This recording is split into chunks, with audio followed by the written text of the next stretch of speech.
പ്രിയമുള്ളവരെ, നീറ്റ് പരീക്ഷാ പേപ്പർ ചോർച്ചയുമായി ബന്ധപ്പെട്ട് ഡൽഹിയിൽ സമരം ഇപ്പോഴും നടന്നുകൊണ്ടേയിരിക്കുകയാണ്.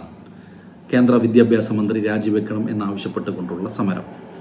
ആ സമരത്തെ നരനായാട്ടുകൊണ്ട് ആ സമരത്തെ ഇല്ലാതാക്കാൻ നോക്കുകയാണ് ഡൽഹി പോലീസ്. കഴിഞ്ഞ ദിവസം ഒരു വീഡിയോ കാണാനിടയായി. നിങ്ങളൊക്കെ കണ്ടു കാണുമെന്ന് ഞാൻ വിചാരിക്കുന്നു. ഒരു യുവാവിനെ ചുറ്റും പോലീസ് നിറഞ്ഞ് അടിക്കുകയാണ് അദ്ദേഹത്തെ. ആ യുവാവ് പറയുകയാണ്, ഓടിപ്പോവുകയല്ല ചെയ്തത്. ആ യുവാവ് ധീരതയോടെ നിന്നുകൊണ്ട് പറയാണ്, അടി ഇങ്ങനെ വാങ്ങിച്ചുകൊണ്ട് പറയാണ്, മാറോ മുച്ച മാറോ, എന്നെ അടിക്കൂ. വികാരമായിട്ട് തന്നെ അവർ പറയുകയാണ്, എന്നെ അടിക്കൂ. പക്ഷേ ഈ സമരമുഖത്ത് നിന്ന് നമ്മളെ മാറ്റി നിർത്താൻ പറ്റില്ല എന്ന്. പിന്നെ ഈ സമരത്തിനല്ലെങ്കിൽ പിന്നെ ഏത് സമരത്തിനാണ് ഐക്യദാർഢ്യം പ്രകടിപ്പിക്കുക? നമ്മളെ കൊണ്ട് പറ്റുന്ന ഏത് രീതിയിലാണെങ്കിലും.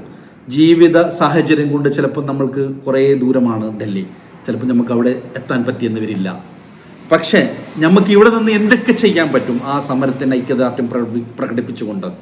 ഞാൻ എൻ്റെ മക്കളോടും കൂടി പറഞ്ഞു, നാളെയല്ല മറ്റന്നാൾ നിങ്ങളെല്ലാം ഒരുങ്ങിയിരുന്നോളൂ. നമ്മളെ വീട്ടിൻ്റെ മുമ്പിലിരുന്ന് ഒരു 5 മിനിറ്റ് നേരം ലൈറ്റെല്ലാം ഓഫ് ചെയ്ത് മെഴുകുതിരി കത്തിച്ചുകൊണ്ട് ആ സമരത്തിന് ഐക്യദാർഢ്യം പ്രകടിപ്പിക്കണം. ആ പ്രതിഷേധത്തിന് താങ്ങാവണം, തണലാവണം.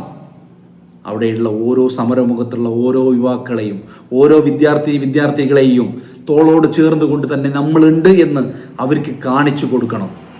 അവരൊപ്പമുണ്ട് എന്ന് നമ്മൾ ആ ഫോട്ടോ ഈ വീഡിയോൻ്റെ താഴെയും അതല്ലെങ്കിൽ വേറെ തന്നെ പോസ്റ്റാക്കിയിട്ട് ഇതിന് കമൻ്റായിട്ട് എങ്ങനെ വേണമെങ്കിലും നിങ്ങളും അതിന് ഐക്യദാർഢ്യം പ്രകടിപ്പിച്ചുകൊണ്ട് ഈ രീതിയിലല്ലെങ്കിലും മറ്റേതെങ്കിലും രീതിയിലെങ്കിലും നിങ്ങൾ ഉണ്ടാവണം എന്നാണ് എനിക്ക് നിങ്ങളോട് പറയാനുള്ളത് ഈ അവസരത്തിൽ.